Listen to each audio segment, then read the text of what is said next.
আৰু সামূহিক প্ৰচেষ্টাৰ ফল। আৰু এই ফলাফলৰ কথাকে আমি আগন্তুক আমাৰ কৰ্মজীৱনৰ সমস্যাত মনত ৰাখিব লাগিব।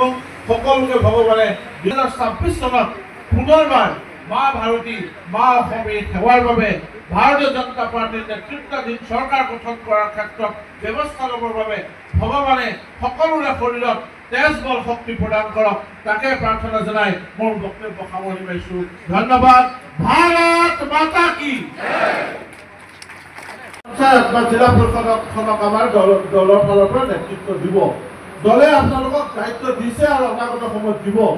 এই নেতৃত্ব আপোনালোকক ওপৰত আস্থা ৰাখি ৰাইজে যি আপোনালোকক ইয়াৰ বাবে বাছনি কৰিছে, সেই আস্থাৰ প্ৰতি আপোনালোকে যাতে সকলো ধৰণৰ এই বিশ্বাস যাতে অটুট ৰাখে আৰু অটুট ৰখাৰ প্ৰয়াস কৰে, সেয়া আপোনালোকৰ ওচৰত মই অৰজোৰে প্ৰাৰ্থনা হিচাপে, কাৰণ আপোনালোকৰ ওপৰতেই অনাগত সময়ছোৱাত আমাৰ এই 2026ত আমাৰ চৰকাৰখন পুনৰ ক্ষমতালৈ অহাৰ যি সম্ভাৱনীয়তা, সেয়া সম্পূৰ্ণৰূপে কৰিছে সেই দায়িত্ব।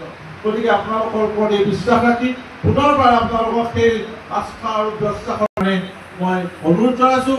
কোনো ধৰণৰ অভিযোগ প্ৰতি অভিযোগ আপোনালোকৰ বিৰুদ্ধে যাতে নাহে, মিলা প্ৰীতিয়ে যাতে আমাৰ পঞ্চায়তবিলাক, আমাৰ আঞ্চলিক পঞ্চায়তবিলাক আহৰণ কৰিবৰ কাৰণে মই আপোনালোকক পুনৰবাৰ অনুৰোধ জনাই মই মোৰ বক্তব্য ইয়াতে সামৰণি মাৰিছোঁ। তাৰপিছত নাচা ডাঙৰীয়া, ৰূপজ্যোতি ডাঙৰীয়া, আমাৰ তিনিওগৰাকী আজি উপস্থিত থকা প্ৰাক্তন জিলা সভাপতি, ব্যক্তি বিশেষৰ